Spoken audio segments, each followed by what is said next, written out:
Hello students, welcome to EMS academy. আমি তোমাদের SM sir. আজকে নতুন আরেকটি সাবজেক্ট নিয়ে চলে এসেছি। আজকের বিষয় হচ্ছে ইন্ডিয়ান জিওগ্রাফি। এবার দেখো একটা জিনিস, ইন্ডিয়ান জিওগ্রাফির মধ্যে আমাদের মেনলি খুব অবাক লাগলেও শুনলেও তোমরা অবাক হবে, দুটো চ্যাপ্টারই কিন্তু পড়তে হয় মেনলি, যেখান থেকে মোস্ট অফ দ্য কোশ্চেন আসে।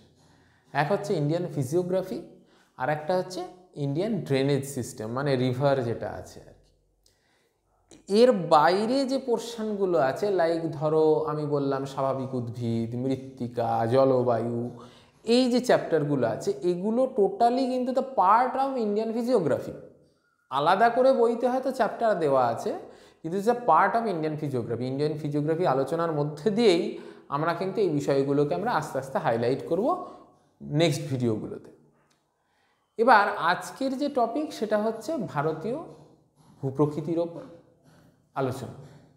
দেখো, ভারতীয় ভূপ্রকৃতি বা ইন্ডিয়ান সাবকন্টিনেন্ট, এর মধ্যে আমরা কিন্তু ফার্স্টেই যেটা আমাদের বুঝতে হবে যে ইন্ডিয়ার যে ম্যাপটা আছে সেই ম্যাপ অনুযায়ী উত্তর থেকে দক্ষিণ, পূর্ব থেকে পশ্চিম, এই যে ডিভিশনটায় আমাকে কিন্তু তার এরিয়া সম্পর্কে যথেষ্ট ওয়াকিবহল থাকতে হবে। যেমন ধরো, পরীক্ষায় অনেক সময় কোশ্চেন দেয় যে উত্তর থেকে দক্ষিণে আমরা যখন যাব তার দৈর্ঘ্য কত।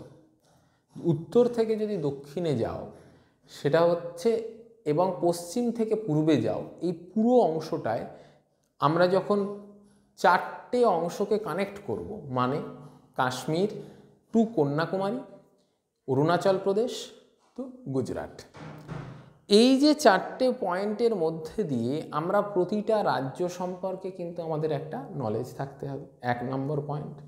2 নম্বর পয়েন্ট হচ্ছে স্বাভাবিক উদ্ভিদ যেটা আছে সেখানকার প্রত্যেকটা এরিয়াতে, যেমন ধরে নাও আমি যদি নর্থ ইস্টার্ন পোর্শনে চলে যাই, অরুণাচল প্রদেশ, নাগাল্যান্ড এবং তার সঙ্গে আমরা যদি আসামে চলে আসি, ত্রিপুরা চলে আসি, পুরো নর্থ ইস্টার্ন এরিয়াটায় তুমি দেখবে এভারগ্রিন ফরেস্টের জায়গা দেখবে, মানে চিরহরিৎ বৃক্ষের জায়গা দেখবে।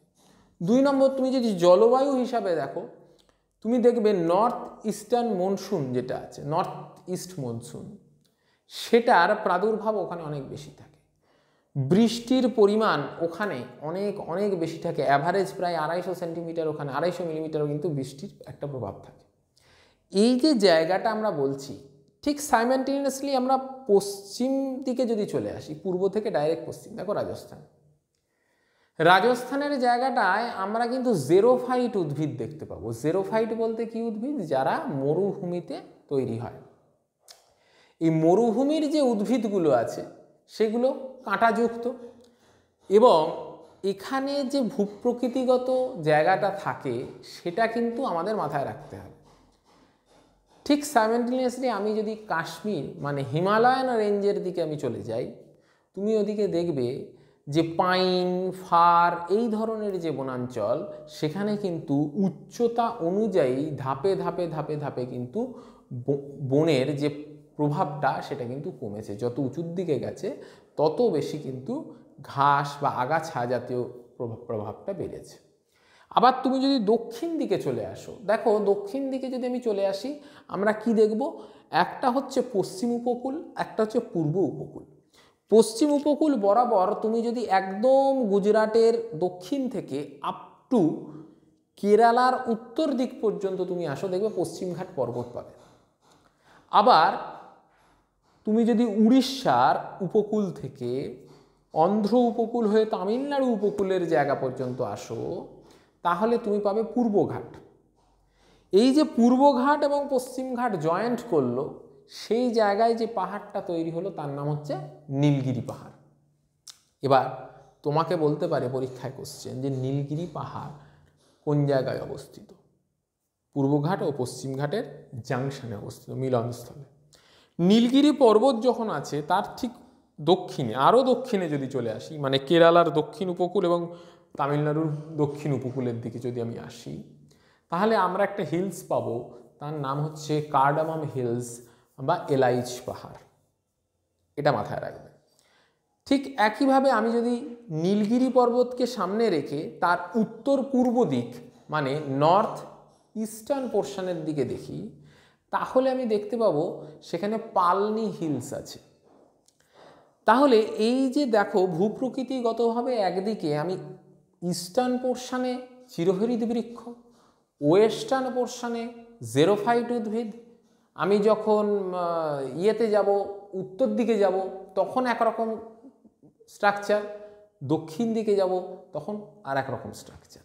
এটা হলো আমার উত্তর দক্ষিণ পূর্ব পশ্চিমের যে ভাগটা। এবার পরীক্ষায় আর একটা কোশ্চেন আসে যে তোমাকে জিজ্ঞাসা করা হয় যে ভারতবর্ষের উত্তরতম স্থান কাকে বলা হয়? তার অ্যান্সার হচ্ছে ইন্দিরা কল।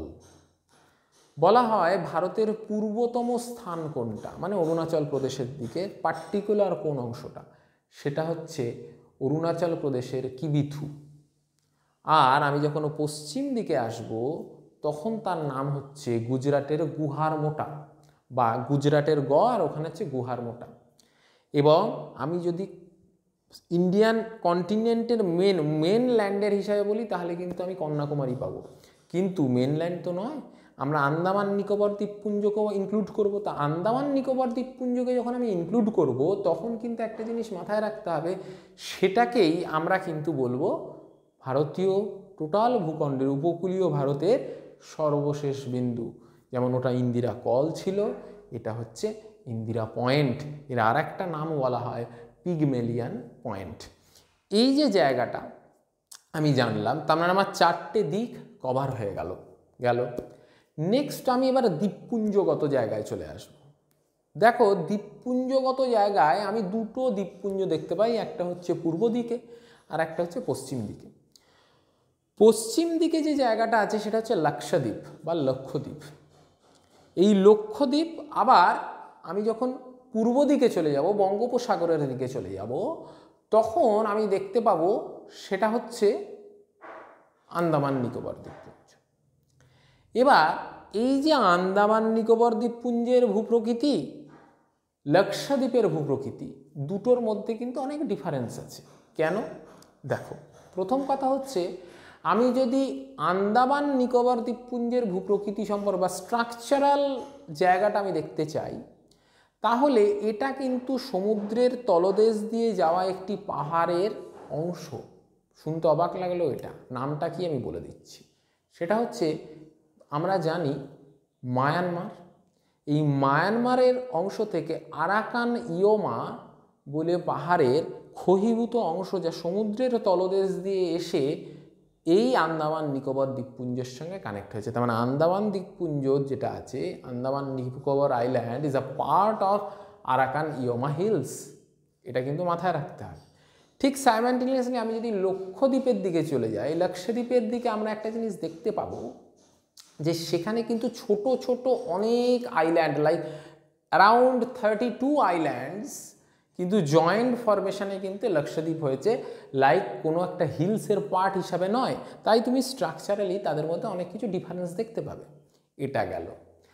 নেক্সট যেটা আমি টপিকে আসবো, দেখো যে আমি যদি মিডিল ইন্ডিয়ার পোর্শনে আসি, আমি চারধারটা কভার করেছি, দ্বীপপুঞ্জটা কভার করেছি, এবার মিডিল পোর্শনটা, মানে মিডিল পোর্শন বলতে বোঝায় মধ্যপ্রদেশ, ছত্তিশগড়, উড়িষ্যা, এই মিডিল পোর্শনটাকে যদি আমি কভার আপ করি তাহলে ন্যাচারালি আমি এখানে মেনলি দুটো পাহাড়কে খুব গুরুত্ব দেবো, একটা হচ্ছে বিন্ধ্য পর্বত আর একটা সাতপুরা পাহাড়। তোমরা সবাই জানো যে সাতপুরা কী ধরনের পাহাড়, সেটা হচ্ছে একটি স্তূপ পর্বত, এটা পরীক্ষায় কোশ্চেন আসে। এবং why it is very important that যে বিন্ধ্য পর্বত এবং সাতপুরা পর্বত, এই যে জায়গাটা, এখান থেকে কিন্তু নর্মদা, তাপ্তি, সোন, মহানদী, এই যে নদীগুলো আছে এগুলোর অরিজিনেশন কিন্তু এখান থেকে। আমরা পরবর্তীকালে যখন রিভার সিস্টেমে আসব ক্লাসে, তখন আমরা আরও ডিটেলসের বিষয় জানব। শুধু আজকের যে বিষয়গুলো জানবো যে স্ট্রাকচারাল ফরমেশন কিভাবে হয় বা ভারতীয় ভূগোলটার স্টার্টিংটা আমরা কিভাবে করব। নর্মদা যে নদীটা গেছে সেটা একটি গ্রস্থ উপত্যকার মধ্যে দিয়ে গেছে। তুমি একটা জিনিস ভালো করে লক্ষ্য করে দেখবে, ইন্ডিয়ান সাবকন্টিনেন্টের দক্ষিণ পোর্শন, মানে আমি যদি চলে আসি গোদাবরী, কৃষ্ণা, কাবেরী, এই তিনটে নদী, আবার ঠিক মিডিল পোর্শনে নর্মদা এবং তাপ্তি।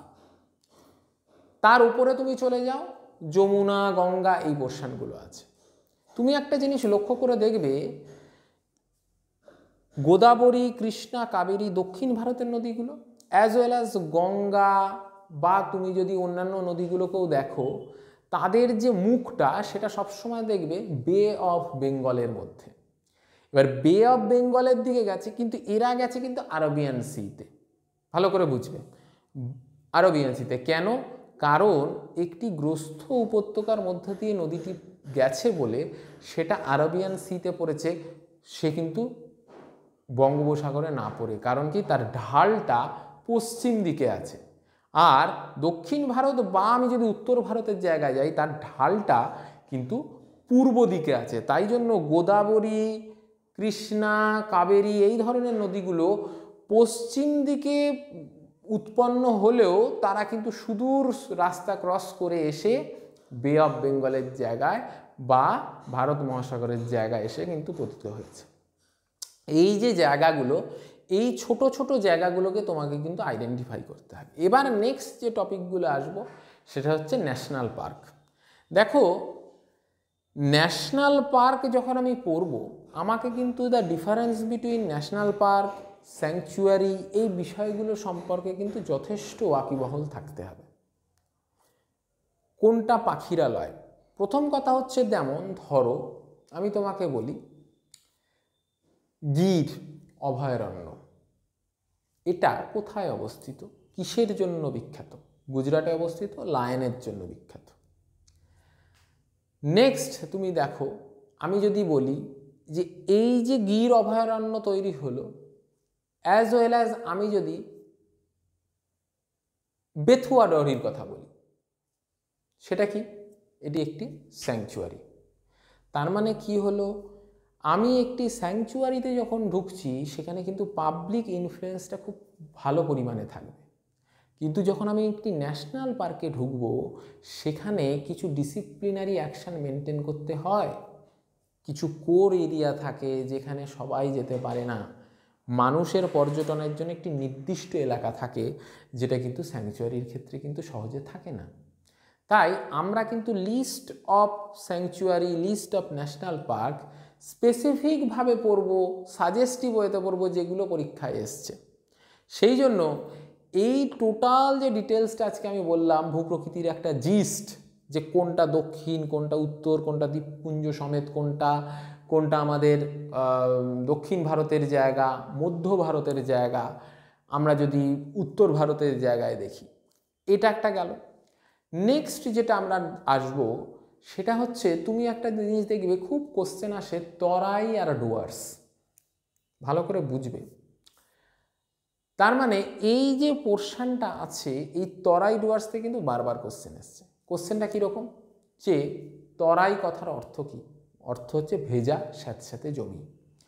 2 নম্বর দেখো, আমি যদি ডুয়ার্সের কথা বলি, সেটা মানে হচ্ছে দুয়ার, মানে হচ্ছে ডোর।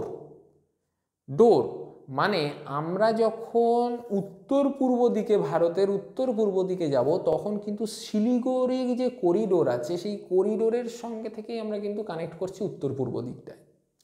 তাই এই শিলিগুড়ি দিয়ে একটা নদী পাস করেছে, যেটা সিকিম থেকে আসছে। তোমরা কদিন আগেই জানো যেখানে একটা বিপর্যয় হয়েছিল, তিস্তা নদী। তাহলে আমি যদি তিস্তা নদীর বাঁ দিক এবং ডান দিক, পশ্চিম দিক এবং পূর্ব দিককে আমি ডিনোট করি, তাহলে কিন্তু আমি তরাই আর ডুয়ার্সের জায়গাটা কিন্তু দেখতে পাবো। তার মানে এই তরাই ডুয়ার্সের লোকেশনটা কোথায়? সেটা হচ্ছে তিস্তা নদীর পশ্চিম দিক এবং পূর্ব দিকের জায়গাটায়।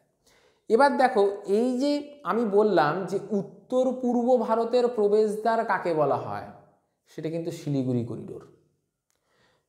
আর একটা কোশ্চেন দেবে পরীক্ষায় আসে, যে পশ্চিমবঙ্গে কোন জায়গায় চিকেন স্নেক আছে, মানে মুরগির গলার মতন সরু নেক, সেটাও কিন্তু আমাদের এই শিলিগুড়ি করিডোরের মধ্যে পড়ে।